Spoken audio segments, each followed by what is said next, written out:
ജഡത്താൽ ജനിച്ചത് ജഡമാകുന്നു. ജഡം. നാം ഭൂമിയിൽ ജനിക്കുമ്പോൾ അപ്പനും അമ്മയും ഒരുമിച്ച് വന്ന് അവരിലൂടെ നാം ജനിച്ചു. ഒരു കുഞ്ഞ് ജനിക്കുന്നു ജഡത്താൽ, അല്ലേ? ജഡത്താൽ എങ്ങനെയായി വീണ്ടും ജനനം നടക്കുന്നത്? എങ്ങനെയാ നാം പുതിയ സൃഷ്ടികളാകുന്നത്? എന്താ ദൈവത്തിന്റെ പദ്ധതി? ദൈവരാജ്യത്തിലേക്ക് പ്രവേശിക്കണം എന്താകണം? പരിശുദ്ധ ഈ റൂഹ കാറ്റ്.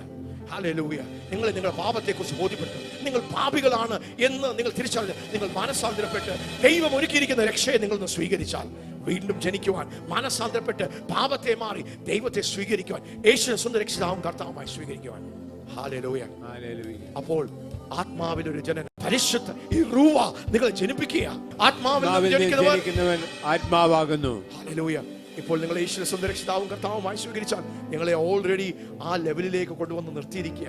നിങ്ങളുടെ കുടുംബം അതായിരിക്കാം, നിങ്ങളുടെ പാരമ്പര്യം അതായിരിക്കാം, നിങ്ങളുടെ പശ്ചാത്തലം അതായിരിക്കാം. പക്ഷെ നീ ഭൂമിയിൽ ഉള്ളതുപോലെയല്ല നിങ്ങളെ ദൈവം അറിയുന്നത്.